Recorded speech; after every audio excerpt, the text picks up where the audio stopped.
Assalamualaikum warahmatullahi wabarakatuh. Semoga kalian sehat selalu. Kali ini kita akan sinau bareng tentang sejarah biografi Sunan Giri singkat dari masa kecil sampai dewasa. Simak metode berdakwahnya.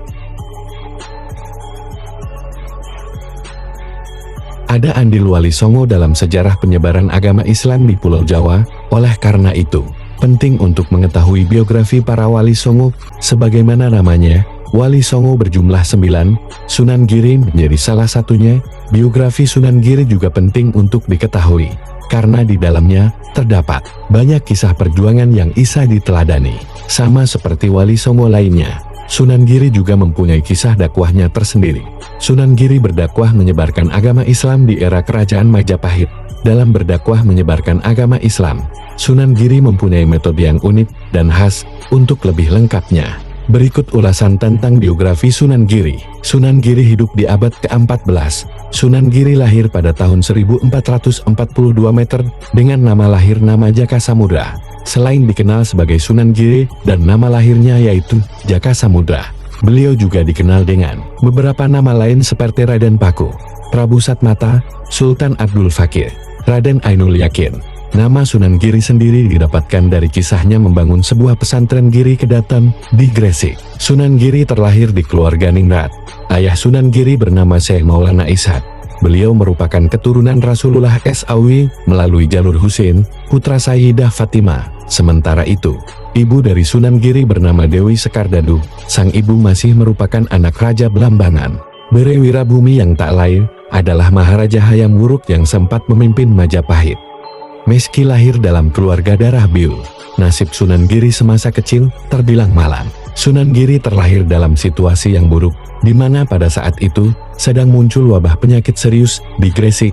Akibatnya, Sunan Giri yang baru lahir jadi kambing hitam dianggap sebagai pembawa bencana. Sampai akhirnya, Beri Wirabumi yang tak lain adalah kakek Sunan Giri memerintahkan orang untuk membuang cucunya itu ke laut. Beruntung saat dibuang, Sunan Giri yang saat itu masih bayi ditemukan oleh Nyi Ageng Pinati. Nyi Ageng Pinati tak lain merupakan seorang saudagar kaya raya di Gresik.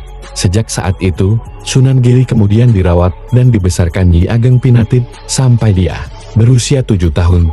Pasalnya, setelah usianya genap 7 tahun, Sunan Giri mulai bertualang untuk belajar memperdalam agama Islam. Sunan Giri wafat pada tahun 1506 meter dan dimakamkan di atas bukit di daerah Dusun Giri Gajah, Desa Giri, Kecamatan Kebomas, Gresik, Jawa Timur. Sunan Giri mulai belajar agama Islam sejak usia yang masih sangat kecil, yaitu 7 tahun. Pada waktu itu, Sunan Giri masih dikenal sebagai Jaka Samudra, dititipkan oleh Nyi Ageng Pinati yang menemukannya di laut ke pesantren Ampel Denta yang diasuh Sunan Ampel oleh sang guru Sunan Ampel.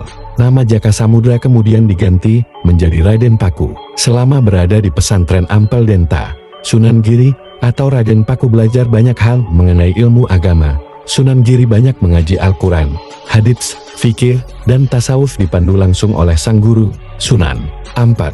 Karena kecerdasannya, Raden Paku mampu menangkap setiap hal yang diajarkan Sunan Ampel. Berkat bakat istimewa itu, Raden Paku kemudian diberikan gelar Maulana Ainul Yakin. Tak puas hanya belajar di pesantren, Raden Paku atau Maulana Ainul Yakin memutuskan untuk belajar agama ke Mekah.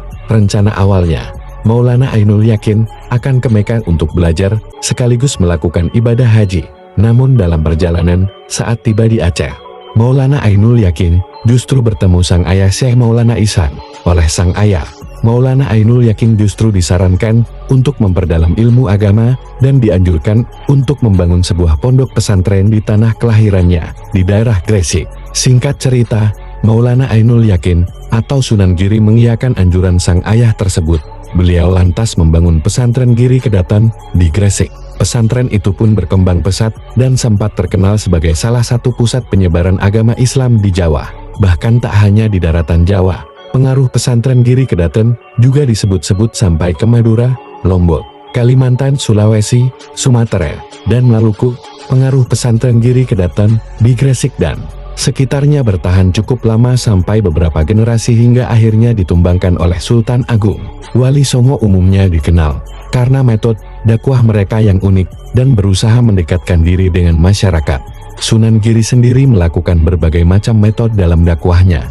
Metode dakwah Sunan Giri itu mencakup aspek pendidikan, budaya, bahkan sampai ke politik. Pesantren Sunan Giri sudah terkenal di penjuru negeri membuat banyak santri yang berasal dari berbagai daerah.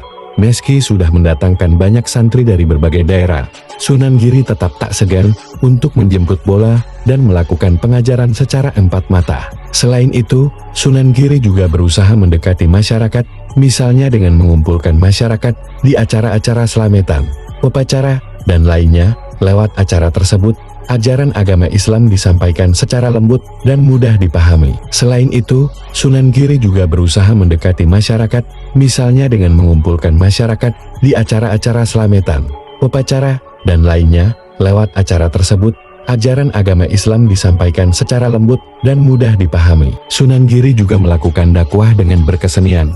Sunan Giri kerap memanfaatkan seni pertunjukan dalam dakwahnya.